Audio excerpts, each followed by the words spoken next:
Okay, we should be live. I think. I think. Yep, just went live. It's saying it. It's saying we're live.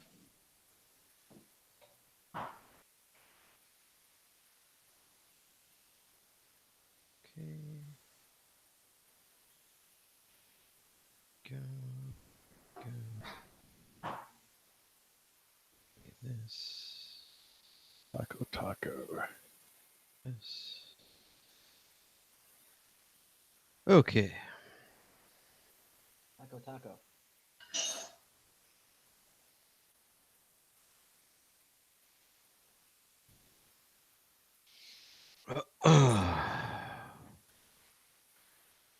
Okay. Whoa! Wait, not, what? My chair almost flew out from under me. That's not good. Jeez.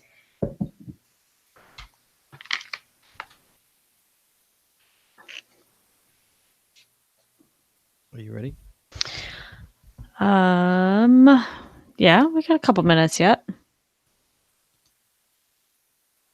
Are you anxious to get this thing started? No. No big hurry. All right. I've got 8:29 on my computer. Well, you finish getting set up. You let me know. I think I'm all right. I think I have everything I need. At your fingertips. You good to go? Sure. Okay. Chad, you ready? I'm ready. Look at the mess in your room, dude. Clean your room. Jesus Lord. I should just See, when I the should just- camera was at a different just angle, it leave the wasn't an camera- issue. I should just leave the camera on you the whole time so people can see the mess you That's I'm- mean. I'm gonna have to turn my camera off. Look at that. You're like a hoarder. I never knew. This was my incentive to get the house unpacked. Oh, this is the dumping ground for my family. So Look at it. At least you know what? It takes away the sound. It takes away the echo. It's actually helping you. yeah, As that may sound, it's probably helping you. Okay. yeah, it does. It's good for sound attenuation. Okay. I think the. Hey, Geocaching Canada, the Cubs winning? Last time I checked, the Cubs were winning. I think they're still winning. But they're playing Cincinnati. They better be winning. All right, let's start the show. It is 8:30. Is everybody ready? Sure. I'm ready. Bounce Boss says it's an organized mess there, Chad. Oh, thank you. I'm going to take it off of you. There you go. It's off you. Now you have to speak for people to see your mess. So, try not to talk too much. Okay. Okay, we ready? I'm ready. All right, I'm pushing play. Okay, it is on. And let's move this out of the way. And 3, 2, 1.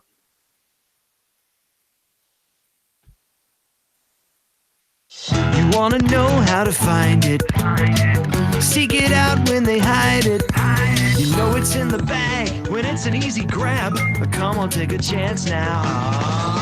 So go, geocache. And if you need help, we're right there in a flash.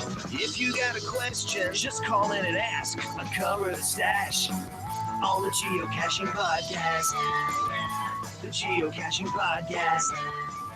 Good evening, everyone. It is Wednesday. It is 8:30, which means that it is once again time for the Geocaching Podcast. My name is Scott Burks. We got Shorty Knits manning the phones, and please welcome, in a messy room to my virtual left, I've got my co-host Jazz427.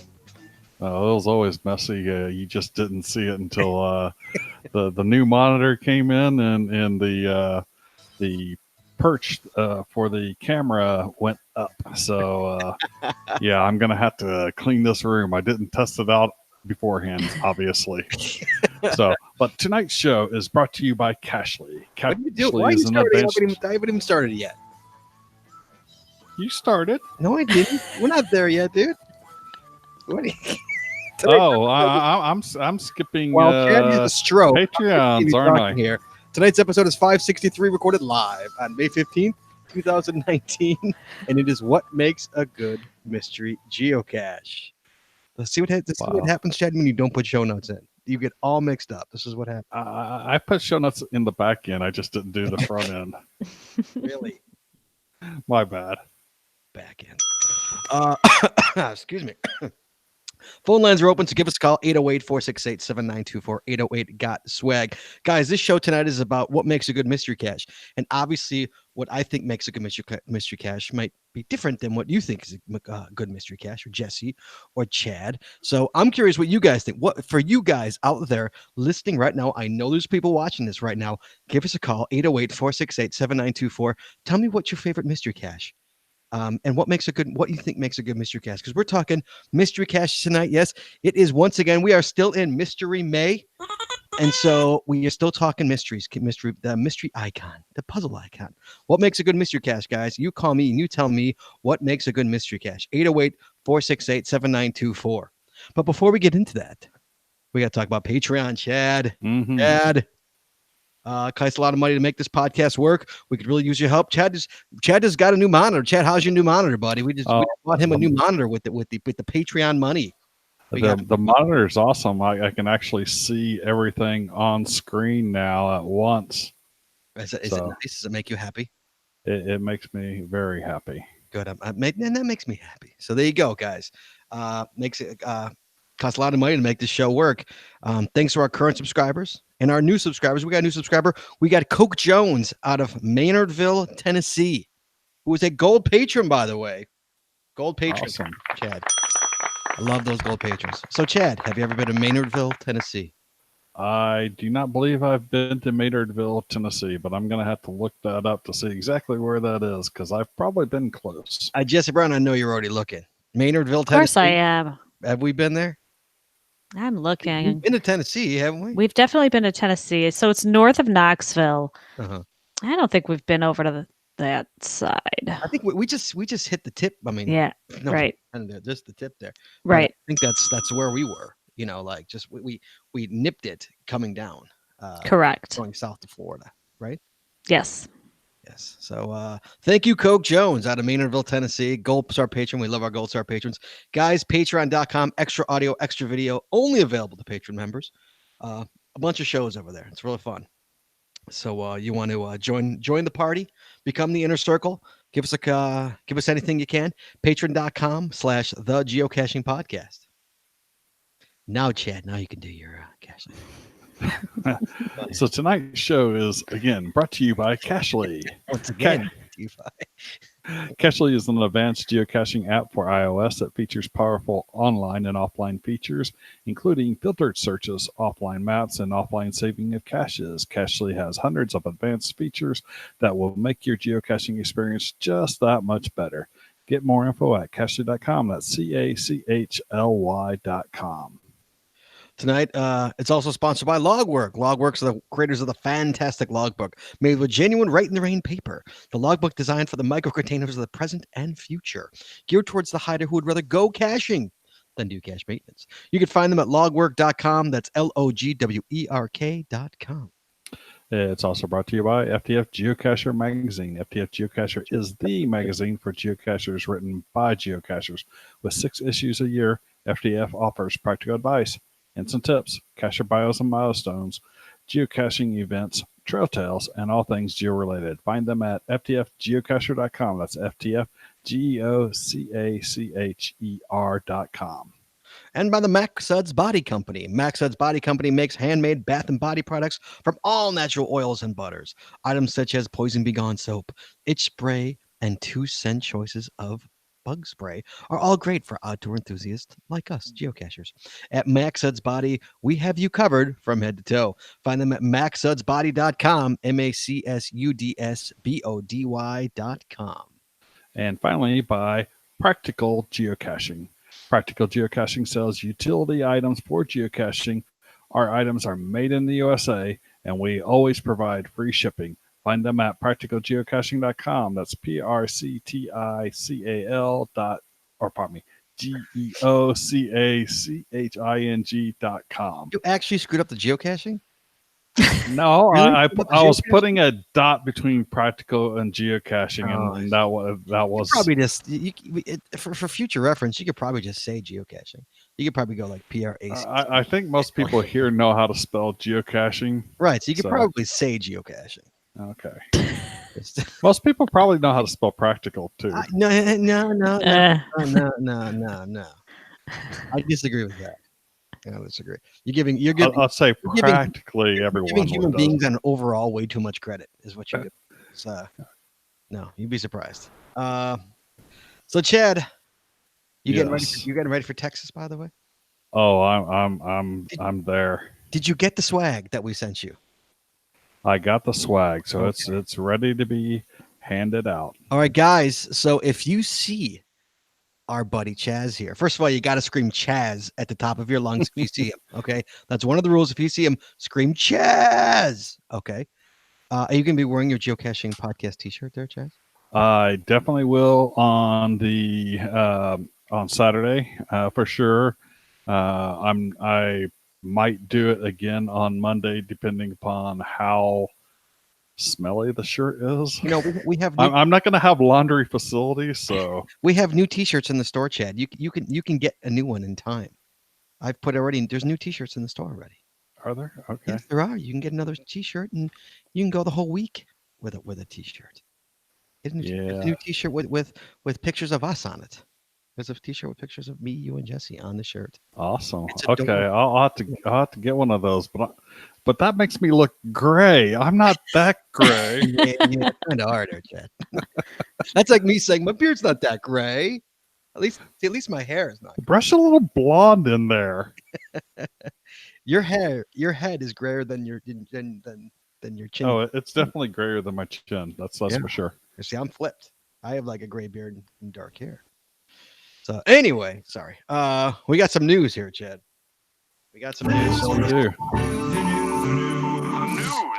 So Chad, how about the virtual rewards 2.0 coming back? What do you think of that? Oh yeah, I got that email this morning, and I immediately tossed my hat into the ring. So absolutely, yeah. I mean, the odds the second round of virtual rewards. 4,000 people. The odds of us getting one are pretty rare. Jess, did you throw your hat in the ring there? Of course. Okay, good. I think you'd be a good person for it, Jess. I think you'd had a good virtual. Although knowing Jessie, the way I adore and love Jessie, I know she would be up nights wondering if she did the right thing. Like, me? Yes. What? Once you committed to it and did it, you'd be like, I shouldn't have put it there. That totally blows. I should have done that. That totally sucked. That place sucked. Well, when you, it's not like a regular cache that, if it ends up going missing or it's a bad location, you just archive it. The virtual, like, you got to make sure that that's right. And it would drive you virtually insane. Yeah. No pun intended. Virtually, get it? Virtually. No pun intended on that. Yes, she would spend 11 months just struggling with where to put this. I know she would. Oh, I've got in my mind where I would put it in. I complained about someone here locally putting a virtual reward at out of state, right? And if I get one, I'm going to wind up doing the same thing. It's going out of state, and it's even going to be similar because both of them are at football stadiums. That's right. You were saying you wanted to put it at the Packers, right? Was that? Well, she put it at the Packers. I would be putting it at the Colts field.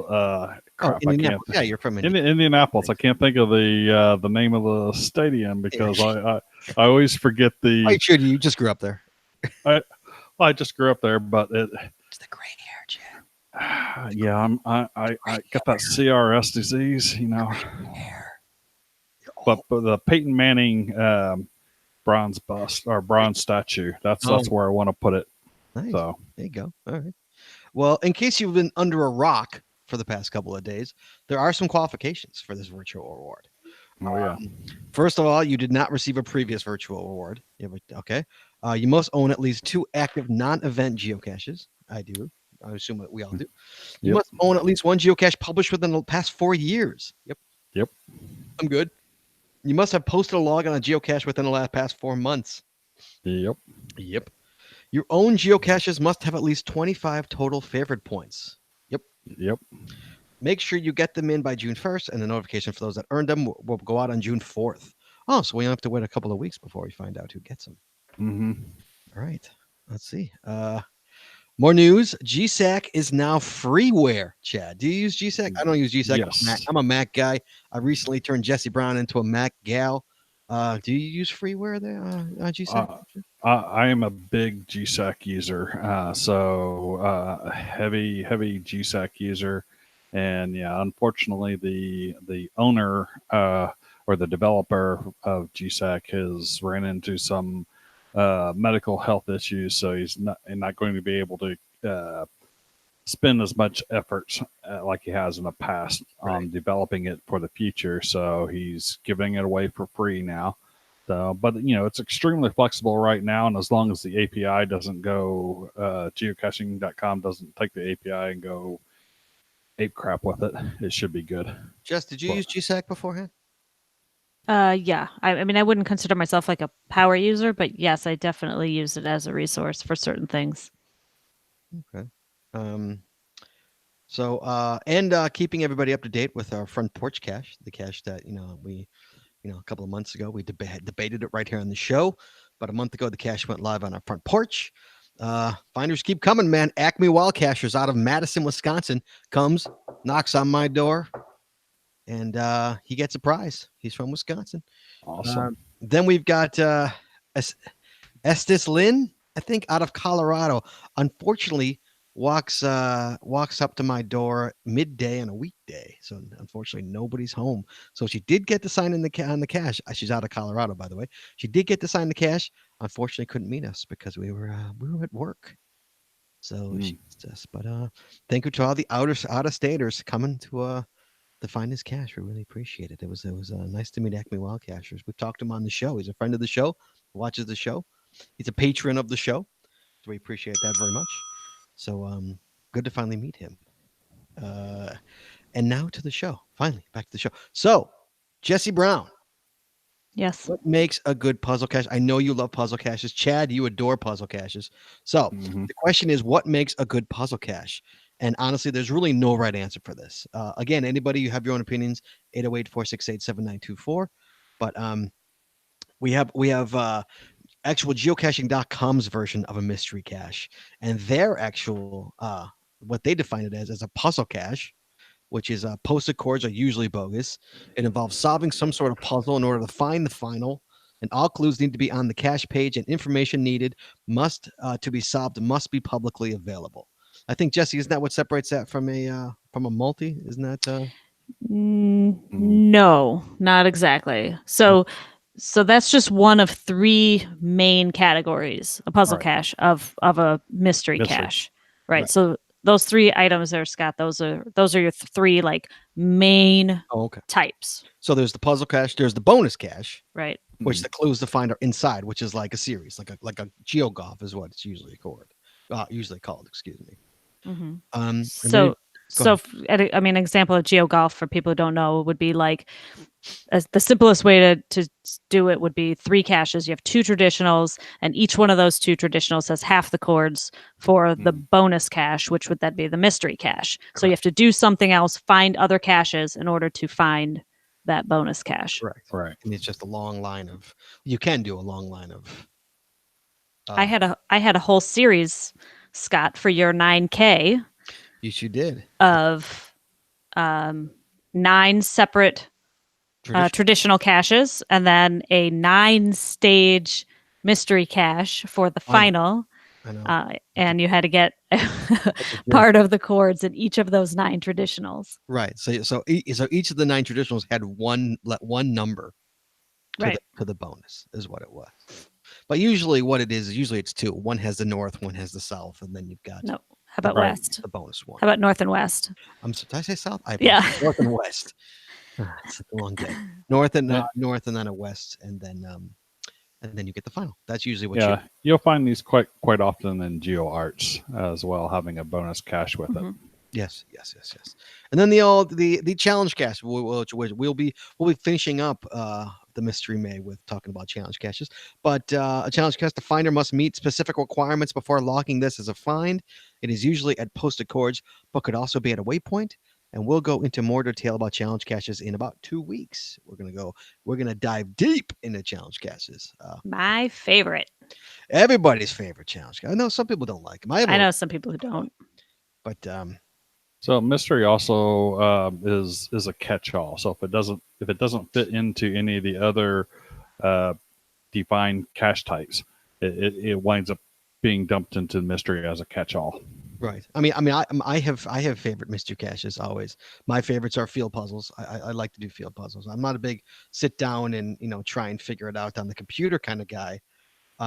Sometimes I don't mind doing like games. Like I'll do like a crossword puzzle. I don't mind those, that kind of stuff where I could print it out and just work on it over lunch or something like that. But I'm not a big puzzle, like sit there and spend 4 hours, scouring the internet looking for the answer kind of thing. I'm not a big fan of that. I bet you'd play a video game to get the chords. I know. I was just showing Jesse one of those earlier that I've had to do back in the day. It was an online video game, which was really cool. That I've done that. And my favorites are challenge caches. If we're talking for a mystery cache, my favorite is a challenge. Jesse or Chad, what about you? What are your favorite mystery caches? My favorite mystery caches tend to be field puzzles.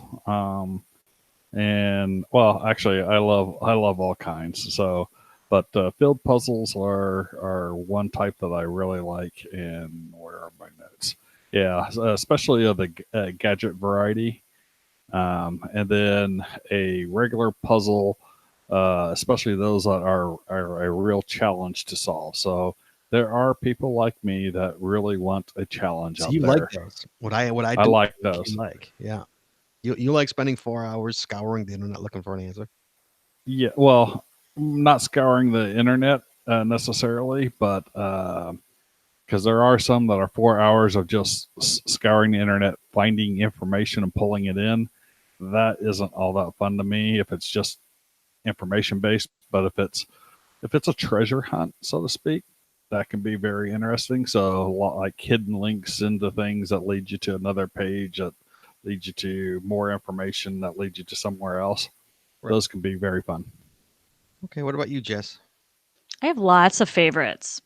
I like. You're a big I know.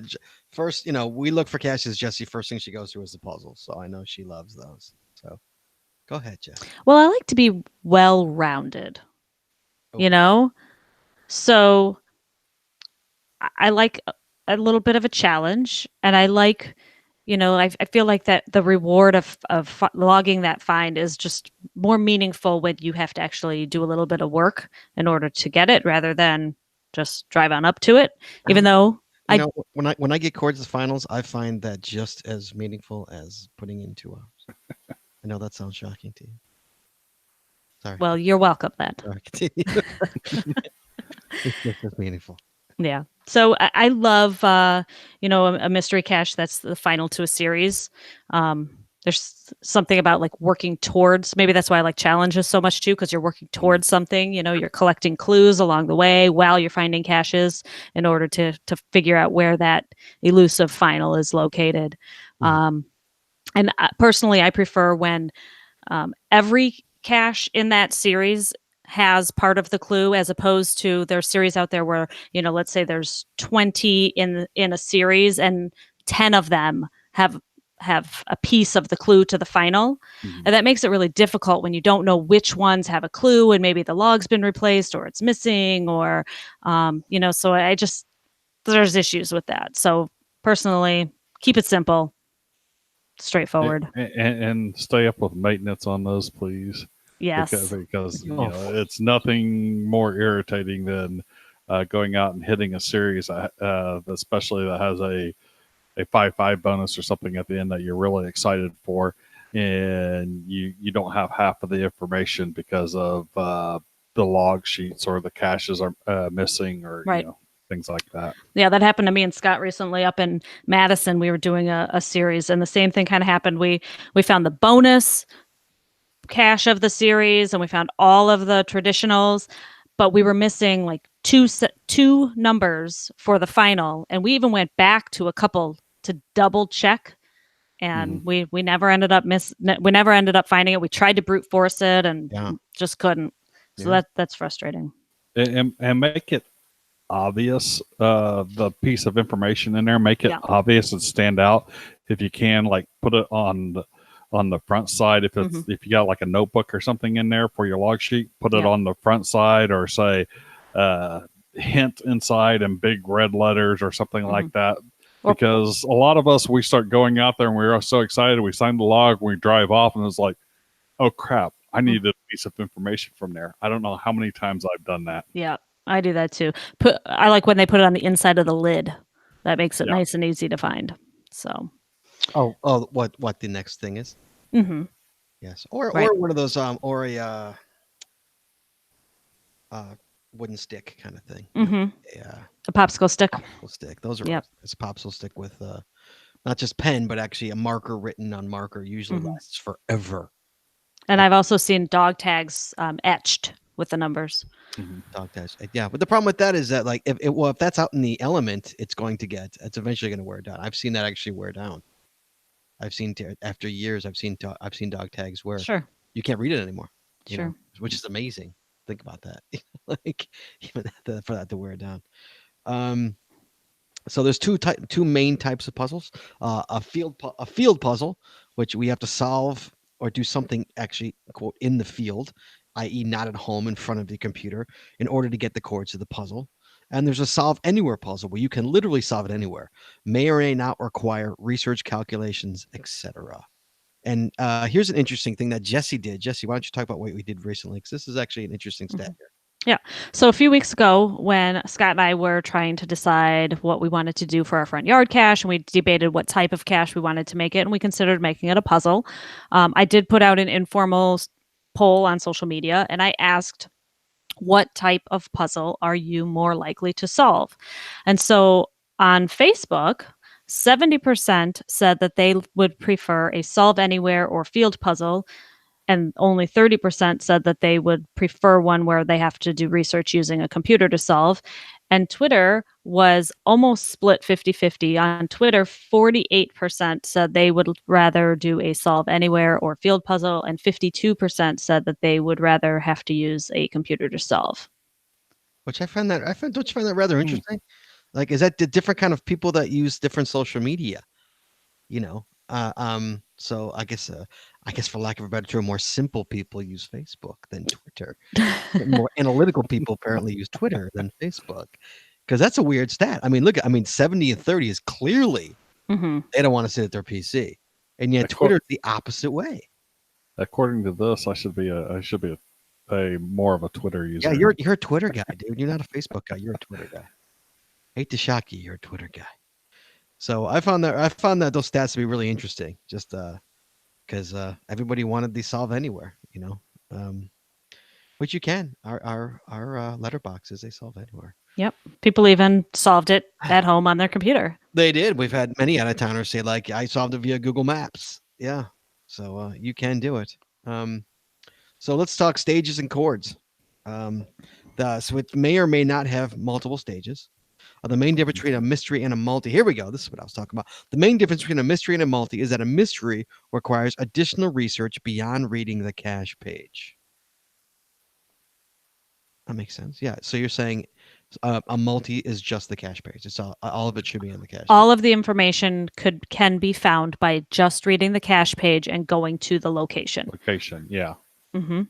Because there's the multis in the graveyards where you're using the birthdays and deaths and to those kind of things. So. But you have to go to stage one of a multi. You have to start there. Where if it's a mystery, your posted chords could be totally made up bogus chords, or it could be the first stage, or it could be a place to start, your parking chords. It could be your trailhead, or for some, it actually could be your final stage where the actual container is.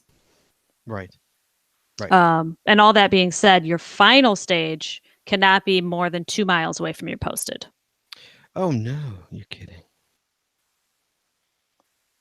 Yeah, there's some old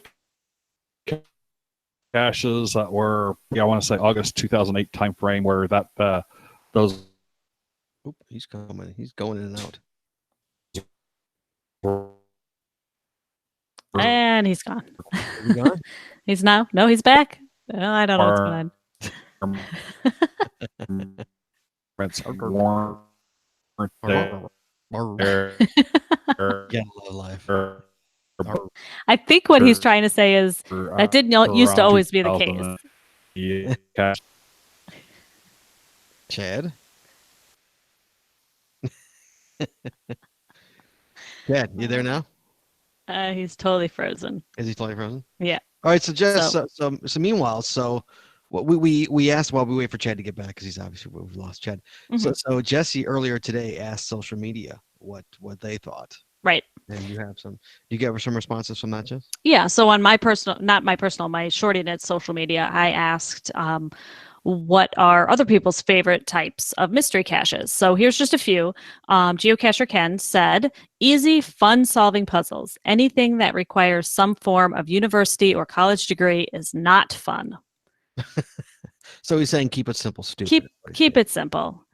Right. And I think a lot of people can agree with that. So, but then again, there's people like Chad who like that. They like the actual, 4 or 5 difficulties. So there is a market, for lack of a better term, air quote market out there for it. So I mean, like I have a university degree, but I don't always necessarily enjoy those types of puzzles. So maybe it depends on what your degree is in. I think Chad's degree is a little bit more technical than mine. You don't like a difficult puzzle? Sorry, you're telling me. I like difficult puzzles every once in a while. Sure. I mean, I like a challenge, but we're talking about, if you don't want it to be so difficult that it's frustrating.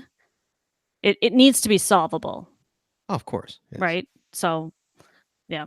So, Hailmeister says, I like the ones that are easy enough to solve, and I also like when they are part of a GeoArt. Oh, yes, we have not talked about GeoArts yet. Right. Well, we kind of did with the. Yeah, a little. And Wheels 00 says ones that don't take a group several weeks to solve. Ones that you don't need to ask the CO for a hint on almost all of their puzzles. Yeah. And yeah, I think all of those are basically all saying the same thing. Make it maybe a little bit challenging. I mean, you want to have to think about it sometimes, maybe, but it shouldn't be so incredibly difficult that it takes five geniuses 2 weeks to put it all together. But that being said, I've seen you sit in front. I mean, not recently. Well, kind of recently. I've seen you sit in front of your computer for hours trying to solve a puzzle. Right, because I get sucked in, and then I get I have to do it. But you don't. So you're saying you don't enjoy that? That's not. I enjoy this finally solving it and logging it. Finding it, logging it. That's the enjoyment. Sometimes the solve itself is the enjoyment, but really it's the satisfaction for me personally. So, but going back to Wheel's comment. Because he and I have been lots of times have been part of a group that has taken several weeks to solve puzzles. Right. And it's incredibly rewarding to get that FTF when you've solved it with the group and you all go out together and you have that camaraderie and that, that team. Sure. That's always fun. You know what's more fun? Yeah, walking right up to it. No, tagging along. Oh, yeah, you do that too.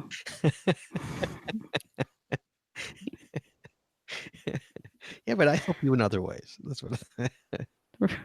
Okay, yeah. so in other words, you drive to the cache. Exactly. Someone's got to drive there, right? Someone's drive there. Okay, so where was I? I got to find out where did we leave off? Examples. We have lots of examples. Oh my goodness, there's so many examples of mystery puzzle caches, guys. And again, does it make it a good one? Well, you tell me, guys. You tell me what makes a good one.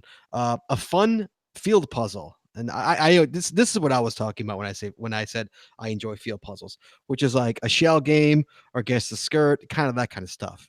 I enjoy that stuff. I think that stuff is creative and makes me happy. And I don't see those as much as I'd like to see them. Mm-hmm. So it's always a joy when I see them. What about you? I've always wanted to put one out at a Shell gas station and call it the Shell game. This was our idea. I think we had it in Elgin and we just never did it. Where you go to a Shell gas station and you obviously you actually have to let the owner know Right. And he has to agree. And the best part is to find a Shell gas station with like 4 or more skirts. Because remember, Jesse, the one we wanted to do it at had like 8 skirts. It was this huge Shell gas station. Right. And then you play the Shell game. So people can move the cash to whichever skirt, one of the 8 or 5 skirts they have. You can actually, and you call it the Shell game. Right. And it's in one of the skirts. And you have to put in your log how many skirts you lifted to before you found the cash. Right. Yeah, I agree. Yeah, the first one that I did that was like that was the posted cord was right in the middle of a huge parking lot. And you had to just start lifting until you found it. That was MGB Music. So yes, it was. Yes, you know, and I am not going to lie on this. This is my hand to God honest truth. I lifted 1 skirt. I believe that. First, and this was I think I took you to this, and there's got to be 40 skirts in this. Oh yeah, it's a massive parking lot. And I first skirt I checked it was under because I'm like, okay, where wouldn't he put it? Where would I put it? Is what I did. Right. I think you only lifted a couple too, because I helped you a little bit, but I couldn't really remember. I found it years before that. But how many did you lift for that? I think I lifted 3. You lifted 3? I think 3, because I think you were like, I think it's on that side. Yeah, I mean that one I couldn't believe it, and I knew nobody was going to believe me when I did it. I knew no one would believe me, so I had to put in my log like lifted first shot, you know, like just total fluke. Mm-hmm. Oh yeah, those are some of my favorites. But we got a phone call right now here, so we've got who's on the phone? Is that Cody Dog? We got Cody Dog. Hold on, Aaron. Aaron, are you there, sir? Hello. How's things? Hello. Aaron. How's things? How you doing, sir? I'm doing well. How are you guys? So Aaron just got back. Tell Aaron really quickly, where were you? Tell everybody where you were. I did a quick tour of Europe. So I flew into London. I took the tunnel. We went to France, Belgium, the Netherlands, and then down to Luxembourg and back. And then I took a flight from London to Germany, and I took a train from Stuttgart up to Hamburg. And you did it all without me. Yeah. And did you find any puzzle caches while you were there?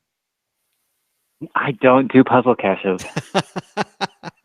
So you're calling us up to tell us you don't like any puzzle caches. You don't like the puzzle caches. No, I do. I like in the field puzzle caches. Those are some of my favorite caches. But if I'm sitting down at a computer and it takes 4 hours and you're just racking your brain because you're trying to recreate what the puzzle maker was doing at that second, like that's frustrating to me. Okay. But also, like, I also have problems with, that seems like homework, and I'm totally done with that. So, like, I want to go. I'm too old for homework. Yeah, I want to be able to find it. Let's go find it, or let's do this in the field. And like I think Jess was saying before, some of the puzzles where you get like A, B, C, D, E, F, and so like cache 1 you get letter A, and cache 2 you get D, and you form it together. Those are fun as well. Right. So Aaron, I have 17,000 finds. You're closer to 19, correct? If I'm That's correct. Correctly. Okay. So I currently have 16. I have like a little over 16. I have like 1660 something puzzle finds. Do you know how many puzzle finds you have? I doubt that I have over 200. Oh, come on. It might be a little padded because of some GeoArts. No, it's true. kind of padded. Yes, true. That, but yeah, but a lot of GeoArts aren't always puzzles. Those aren't always. It's probably one of my lowest. Really. Absolutely. Wow, but we've done a lot. We've done a lot of puzzles. We cached together for a year or so, like just us two, and we did a lot of puzzles. I think you need to check those stats, Kate. I'm checking. Are you checking? Jesse's checking right now. Yeah, it's got to be small. 1,456. Out of 18,916. Wait, back it up. How many of those have I done? Oh my god, dude! I saw, dude, 1,500. I solved like 6 of them total. Right, that's what I'm saying. Yeah, that's what I'm saying. Yeah. Oh, I solved none of them. Jesse's probably solved over 1,000 of those that I found. I've And found we call it with Jesse. right. I found 1,291, which is about 12% or so of my total finds. You have 12% of your total finds are puzzle caches? Yes. Are you kidding? No. Mine's 21% of my total Oh my finds. God, 21%, dude. And I plan on doubling that number of unknown finds during GeoWoodstock. Nice. We're going to be unknown centric, so we basically have some power trails of unknowns to hit. Wow, nice job. So Aaron, Chad, I know you weren't on. Aaron called up because he doesn't like mystery caches at all. He's not a puzzle man at all. At all.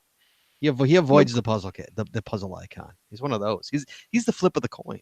We don't even get that in our notes. The flip of the coin. The people. There's a lot of cachers out there that are anti puzzle caches. Yeah. So they look at the icons and they won't even bother to look at it. Yeah. Won't even look at it.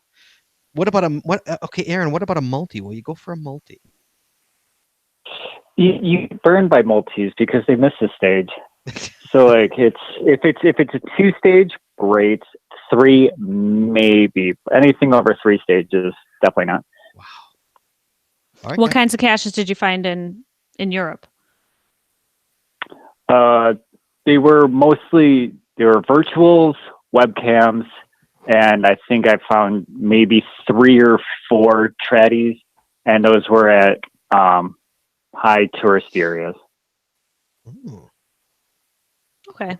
And That's Yeah, acceptable. I found 3 of the oldest in Europe, Nice. Oh, nice. which is pretty nice. And we haven't seen you since you've been back. You got back over the weekend, right? Yeah, I got back Monday.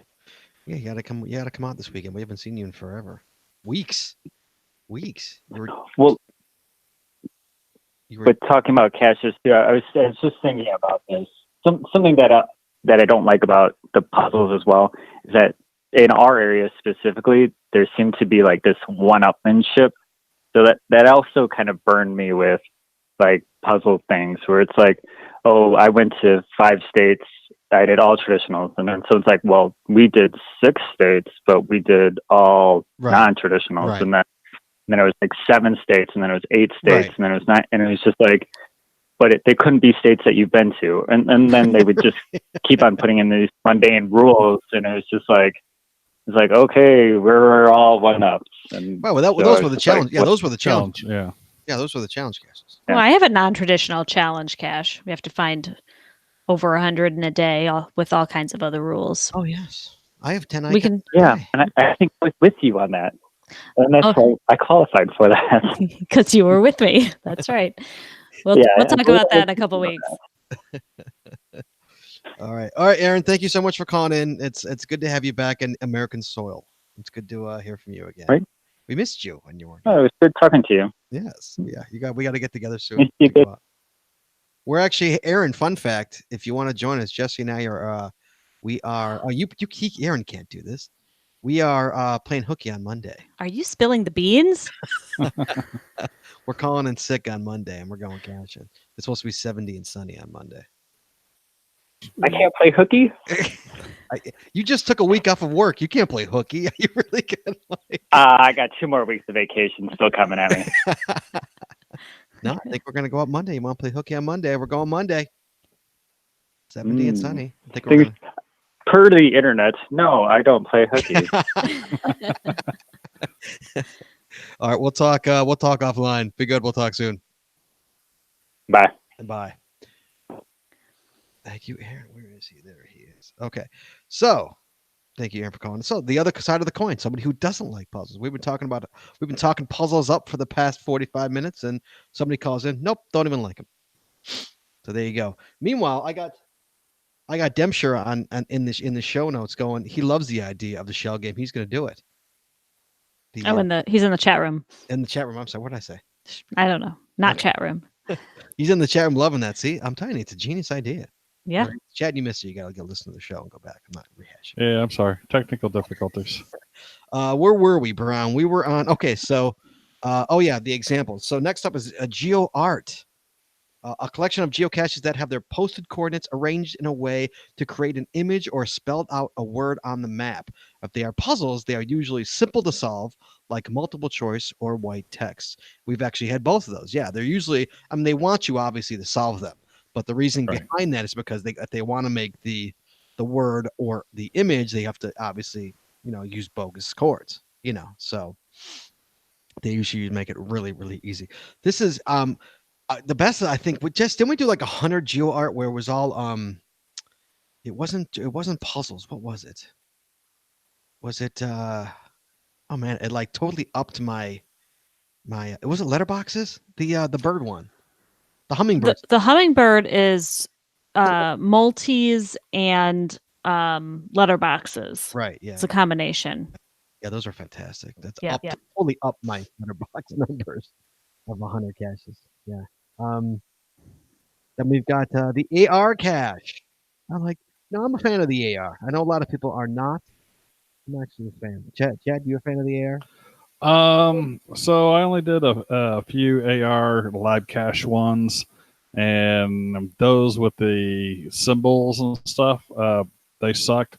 I have tried there's some AR ones that are going to be tried in Geo Woodstock, and it had a preview one where you're holding your phone up with it's a metaverse or something like that app, and you're able to see the image. So and it was a lot cooler with the test, at least the test one that I did, and so I'm assuming the AR cache that's there using that metaverse app.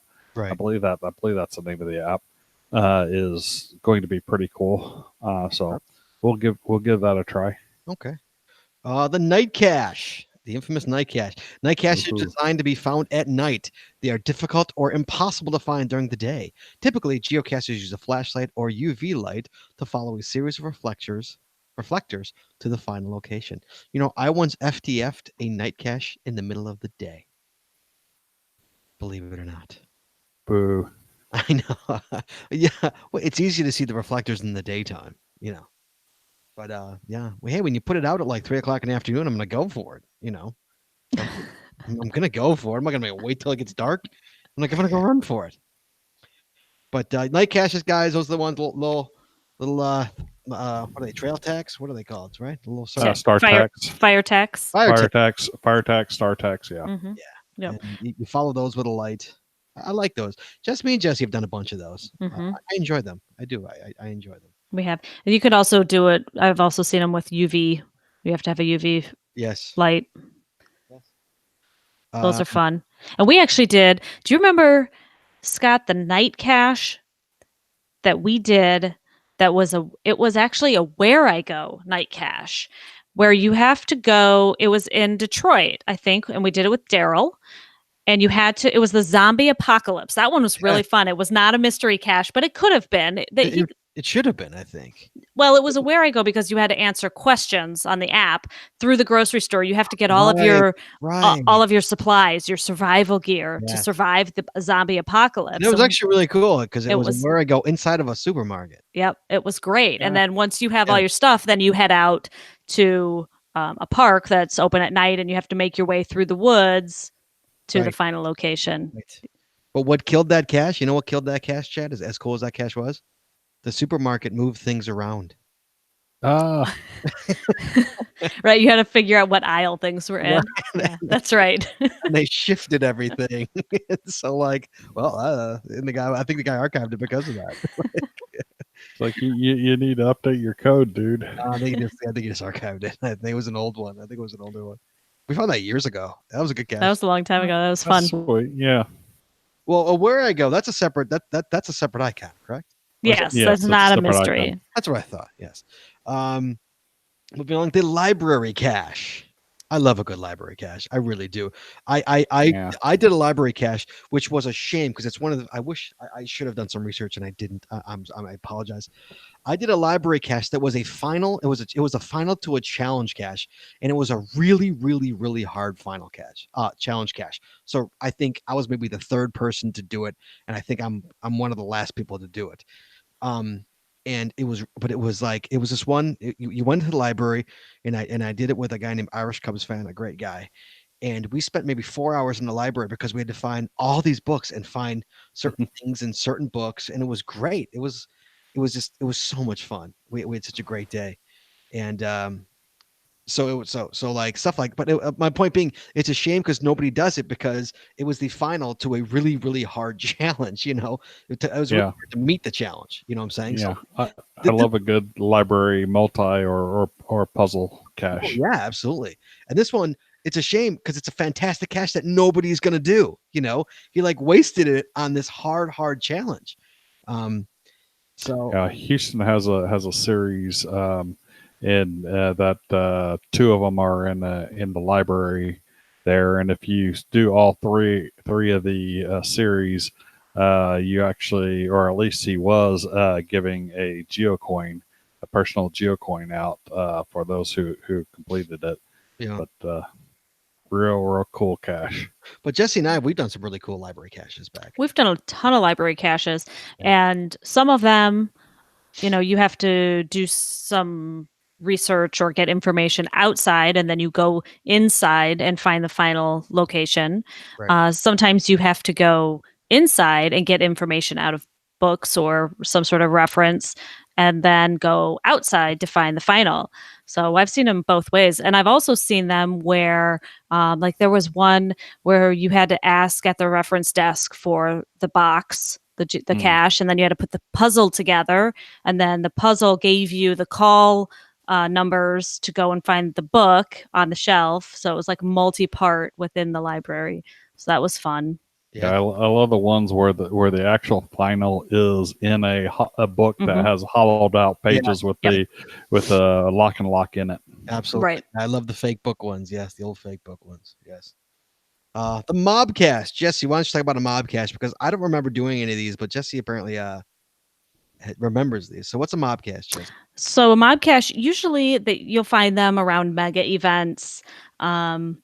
But I have seen them where you need fewer people. So basically, on the cache page, it will give you a specific website that you have to go to, and you need a certain number of people to all be on that same website simultaneously, and you enter in a specific code at the same time. And once that happens, then you get the coordinates to the final. And you have one example of this, do you not? Yeah, I do actually. I have an example, not one that I have found, but just an example. So if anyone's interested, they can go to the cache page and read how it works. So it is GC76 T as in Tom, C as in cat 5. And do you know where that's located? Just out of curiosity. It looks like Chad's copying and pasting that. Is that one that it was like up in Ontario or something, right? 1 second here. So all our Canadian listeners can. Yeah, it was just one that I happened to find when I was trying to find one. I have done a couple of them. There was one at West Bend a few years ago. Yes. And there was one at the Midwest Geobash in Ohio a few years ago. So yeah, that little one looks like it's in Ottawa. Oh, in Ottawa. Mm-hmm. The chat room wants to know if that's the one that was on the blog last year. Do you remember offhand if that's the same one? I don't know specifically. Jess, maybe. what was the one also? There was also one in West Bend. I don't know how this was legal. Do you remember the one in West Bend, Jess, where it was a puzzle cache, and it was kind of like a GeoGolf. One stage was in Wisconsin and one stage was in Texas. Do you remember that one? Yeah, I think those were multis. Was it multi? I think they were multis, and it was a cooperation cache, basically. And those are. You sure that was a multi? Yeah, that one was a multi. It probably should have been a mystery, but that one I'm 99% sure that was a multi. But you had to contact someone somewhere in another location. This one was in Texas. Yeah. To get information from the stage one at their, sister cache, and then you exchanged information to go and find the others. Right. So, and there are lots of different ways to do cooperation caches. Yeah, I've done a few of those that were multi-oriented, but I can see how it could be a mystery as well. Okay. Which here's my comment about that. I find it sort of ironic that is allowed, but you can't have a mystery cache where you have to contact the cache owner in order to get coordinates. Right. Yeah, I just used to be allowed. It's not allowed anymore. Yeah. I just think that's sort of ironic. You can contact other cachers in other states or even other countries, right? But you can't contact the owner. I don't know if you can put out a cooperation cache today. I think they're grandfathered in. Oh, is that true? I believe so. Wait, I can tell you. Okay, moving along though, because I got to move along. Online games, which is jigsaw puzzles, hangman, crosswords, etc. Sudoku, another big one too. Mm-hmm. I like these ones. These are the ones that I like. So these are the ones that it's a no-brainer. It's just your time, basically, is all it is. I like those kind of. I like those kind of puzzles where I don't got to think. I just got to put a puzzle together. I like those. Those make me happy. And what's nice is we had a series here years ago. It's now archived, called Cache for a Kid series. It was put out by a cacher. Rocky's a very good doggy. It was his name, or was it Mr. Charlie? No, I think Cache for a Kid was Rocky. Was it Rocky? Okay. It was a fantastic series. It was about 8 caches. It was about 8 caches in the series. What was it? What's it called? Cache for a Kid. Cache for a Kid. And basically, they were all kid games. All online kid games of relative difficulty, obviously meant to all, and some of them were field puzzles too. So you actually had to take, like say he had like a puzzle, you had to cut out pieces, like tick, tick, tick, cut out pieces, bring them with you to the cache, and then solve the pieces in the field. It was fantastic, and most of them were like that, and it was just a great series. I mean, Rocky does phenomenal series as is. So does Mr. Charlie, for that meeting, in the Chicagoland area. Here, but I have. Do you do not them? Look at this. What? I just happened to reach behind me and grab this. So here, I actually have the cache page printed out for one of them called Cache for a Kid Code Wheel. Oh, the code wheel, sure. And I had to. Oh, she print. Wait, let me put you on the main. Hold on, I'll put you on the main. There you go. So you could see she actually printed all this out, and so you had to go to the cache. And you had to get the code to do the code, Chad. How ingenious is that? Come on. Is that just ROT 13 now? Well, it's 3. It's I don't know. An ROT basically. Yeah, I mean basically. And you rotate it. Yeah. Yes, basically. And it says it's the amazing geocaching mystery wheel. I've actually got a geocoin called Dragon Spinner somewhere. And it's nice. That has yeah. That's an example of what that series was, and they were just better and better, and it was a phenomenal series. Cool. Yes, and yet you had to take the whole thing with you. All these, if you're going to do it all in one day, to take all these pieces with you. It was great. I remember I solved them all. I solved them the winter of 2010. Shane was born in November, and obviously December, January, February, March. That winter, I used to stay up nights with Shane. And, give him the bottle every 2 hours. He'd wake up, blah, blah, blah. So I would get up with Shane and I would sit there and try and solve these Rocky puzzles and try and put this stuff together. So I knew in the spring I could go do these puzzles. So this is the memory I have of that whole series, is with baby Shane, who's now 8.5, So I have my notes from that series. Here's my old caching book. I have my notes from that series, Cache for a Kid. So there was a word search. There was a secret message. There were picture differences where you had to, you had 2 pictures and figure out which one was different. Patterns, a maze, a jigsaw puzzle, and the code wheel. Right. All kid games. All total, nothing difficult. You just had to do it in the field. It was all in the field. I'm a big kid. Dude, it was a fantastic series. All right, moving along. So those are the kind of games I like. The online games. That's the kind of stuff that I like. I like the ones where it's just my time. I don't have to think. It's just my time. The Where Am I field puzzles. Jesse likes these. I love those. There is a photo on the page and you got to figure out where it is and where it was taken, and then go to that spot to find the cache. I like those. I like those. And not only. So do you is it like in general close to the coordinates, but you got to figure out exactly from and walk around and figure out, okay, this lines up with this, and you go to where the picture was taken. Or sometimes they'll put something. They'll put something in the picture, and that's where the cache is. So they'll put a picture of anything. an ammo can, a picture of an ammo where the cache is in the picture. So you have to go to where that to go where that picture is, and that's where the cache is. So you basically have to like, it's easier. They're a lot easier if you're from the area. It's kind of hard if you're like from out of town and trying to figure out unless you actually stumble upon it. Kind of. And it's easier if there's a landmark. Like there's one here that's a church. You see the steeple of the church. And there's one down in like Bolingbrook area that has a water tower, a smiley face water tower.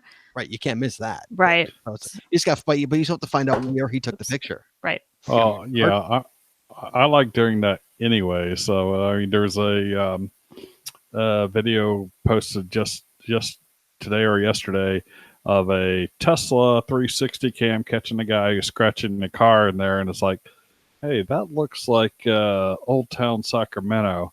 And I literally got on Google Maps, dropped the pin, and I was only one street off. Nice. I quickly found the location where the video was.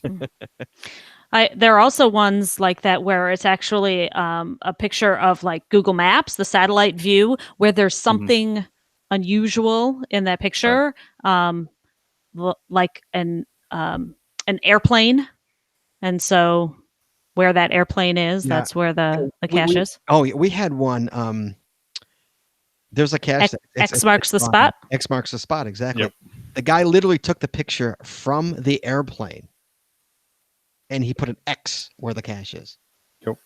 I've done caches like that. I love those. I mean, it took us so long to figure out where it was. I remember it was years ago. Like, where the hell is this? Like, you have to figure out which direction is he looking from, because it's not always north up. Right. Yeah. So I enjoy those too. Those are the kind I like those as well. Yep. I do. I love these. The first time I literally remember the day I actually solved my first one of these and it clicked, and I was like, "You got to be kidding me!" I had Toby, my 14-year-old, on my shoulder as a 2-year-old. I was going to say, I hope he wasn't 14. Oh, he was sleeping on my shoulder as a 2-year-old, and I have my phone and I'm trying to figure out this puzzle cache. It is a stories with numbers mixed in that you need to extract. Chad. So basically, you need to explain this. Johnny has 4 apples and he has 2 pears, kind of a thing. So that's 42, north 42. And the story just keeps adding numbers to it. Okay. Long drawn out story with numbers every now and again. Jesse, you have a comment? I do have a comment because. So I like those kind. I distinctly remember solving my first one of those, but you got to be careful because there's people like Jesse out here. Jesse, now that I've given you that intro, go ahead. I have a story that has numbers mixed in, but that's the red herring. Right. It's just such a C move right there. Yeah. And Johnny ate an apple right after, blah, blah, blah. And then he won a prize. Right. Right. Yeah. So yeah, you got to use the not actual numbers, but numbers. I've seen those. Yeah. Yeah. So and it's funny because her puzzle's not very difficult, but people immediately lock onto that. They lock on it. Nope, that ain't it.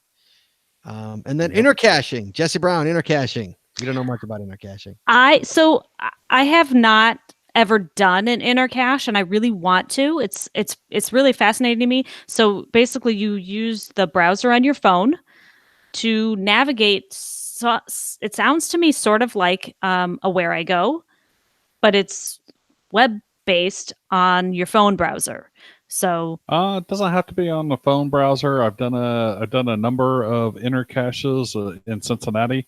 There's one of the cache owners out there did these, and sometimes it's like an old school online game where you're typing in answers and go this way, go that way, and those type of things, and you can kind of get in the infinite loop if you're doing the wrong thing. But yeah, you can do it with the phone browser, or you can do it when you're not there and to get coordinates as well. But it's definitely web based, right? But it's definitely web based, yes. Okay. All right. Yeah, I've done a number of intercaches. We don't have any here. No, audios. I've done this with Cody Dog many moons ago. Cody Dog, I think it was 2011. Me and Cody Dog went out to GCQ0RP, which is Dark Side of the Park, which basically you listen to a MP3 player of Dark Side of the Moon. No, I'm sorry, Dark Side of the what's the one with the Wizard of Oz? It's combined. I can't remember what it's called. But it's a park that's with statues of the Wizard of Oz in it, is what it is. All the statues and of like the Scarecrow and the Tin Man and all that. And you listen to an audio, an MP3, as you walk, and you have to walk to the beat of the music, kind of a thing, and it tells you when to turn, and then you eventually have to. It tells you when to stop, and there's the cache right there, and it was a really cool cache, and so I like those. You don't see too many of those anymore either. The audios. Don't see too many of those. And going along with that, Geocacher Ken in the chat room says puzzles where you have to watch a YouTube video to get the chords. Yes, I have. I've seen Seinfeld ones of those. Yep. Seinfeld clips. I have seen those too. Yes. But yes, that Dark Side of the Park was a fantastic cache we did years ago. I got to take Jesse to that. I forgot you haven't gotten that one. I've never found that one. Here too. A couple of weeks ago. And then research / multiple choice. Jesse, I'm bracking my brain on that, and I can't figure out what your notes are on that. What is research multiple choice? Just like a research puzzle? Right. Where it asks the computer for 4 hours and try and figure it out. Yeah, or if it asks a question, if you think the answer is A, go here. If you think the answer is B, go there. Kind of a thing. Fair enough. Okay. And that's I think we've pretty much hit most of the examples of mystery caches. I don't think we missed anything. I'm sure we missed lots. I'm sure people will let us know. But these are ones that I think that, looking back through my finds anyway, I had fun like scrolling back through my finds, trying to do research for tonight's episode. And it's so funny because half the puzzles that I solved and found years ago, I don't even remember them. And so I'm looking at them again going, oh yeah, this was so fun. I remember doing that. So. Yes. So what makes a good mystery cache, you ask, to sum it all up? Well, to me, it's different for everybody. To me, it's it's either a field puzzle or it's one of those or it's a simple online puzzle where it's a crossword or it's some kind of easy puzzle online. That to me, that's what it is. Jesse, what's to you? To me, it's more about, I don't know. I have so many different kinds of puzzles that I like, but I just thought of another one that we didn't even mention, and that is ones that take you on a journey through a specific area. So, for example, there's a cache here called Neon Arlington, where it shows you pictures of the neon in the neon signs in the store windows in the downtown Arlington Heights area, and so you have to go there and figure out the street addresses and use those numbers and do a calculation and find the final. Or another example like that is downtown Main Street, Crystal Lake, which is the town that I'm from, Crystal Lake, and it's examples of architecture on the buildings. Yes, I remember that one too. Yep. So those are really fun. I like that. Or another example is there's one along Route 66 down in Southern Illinois that takes you to an old abandoned car shop, and you have to look through the windows, and on the back wall it's lined with license plates, and it says 4th license plate, 6th number, or 2nd license plate, so you have to, yeah. So that was really fun. And it takes you, ones like that take you somewhere different, and they make you see things a little bit differently, and that's really fun. And some of those are even fun to solve with Google Street View if you can. Right. Agreed.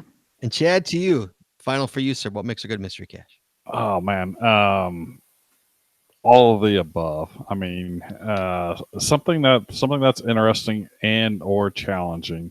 So I would say just about everything that we talked about. I can find examples of caches out there that are interesting and fun to do with.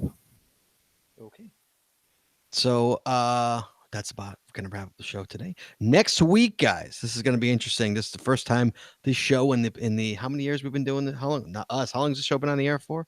12 years, I think, right? Yeah, a long time. First time we're ever doing this. It is a next week we are continuing with Mystery May, guys. We're not finishing up a Mystery May. We're continuing Mystery May. We have 2 more weeks. Yeah, we have 2 more weeks, but the show is not live. No, guys, it's not live. We are doing a repeat show next week from March of 2013. But the show is Hiding Your First Puzzle Cache. That is the show from March of 2013. So it's going to be X-Punk X. It's going to be Head Hard Hat. It's going to be Daryl. Not me. I'm like 7 months away still. I'm not. I'm still doing Chicago Geocaching Podcast. Jesse has not even. Have I met you, Jesse? Oh no. Oh yeah. No, yeah, we're together. We were together years by then. We were together in like 02. And Chad, I don't know where Chad is. Chad was in high school. So yeah.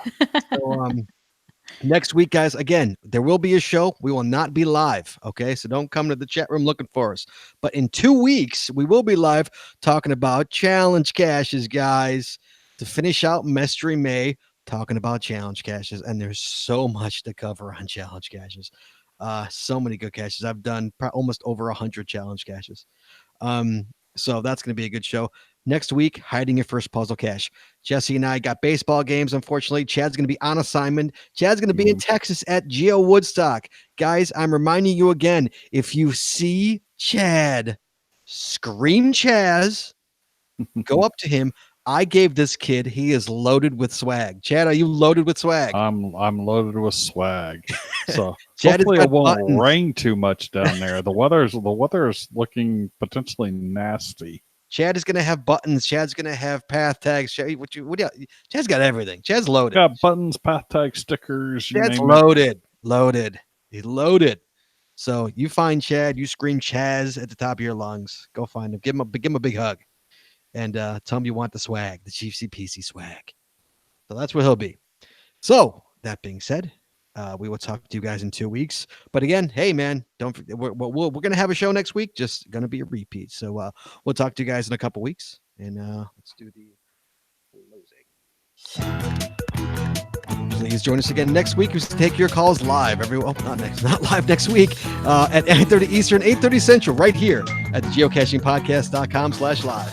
The archived video versions of our podcast are available on our website or out on YouTube channel, and the audio versions are available on most of your favorite podcatchers. If you like the show, please head on over to Apple iTunes and rate, review, and subscribe. We really appreciate it, and it really helps the show when you do. If you prefer to watch the show, please subscribe to the show on YouTube, and don't forget to click the little bell on the corner to get notified when we go live. Be sure to like us on Facebook and follow us on Twitter for updates on upcoming shows and general geocaching information. And hey, if you haven't already, please consider becoming a patron of our show. With tiers starting as low as $3, you will get a ton of additional information, extra videos, extra audio, only available to our patron members. Please head on over to patreon.com today and subscribe. That's patreon.com/The Geocaching Podcast. Thanks once again to our sponsors, Cachly, Logwork, FTF Geocacher Magazine, the Max Odds Body Company, and Practical Geocaching. Please visit our sponsors, and when you make a purchase, tell them the GCPC sent you. That's all we got this week, so we'll see you guys next week talking geocaching, taking your phone calls. In the meantime, be good, be safe, hug your loved ones, and we'll talk to you guys next week.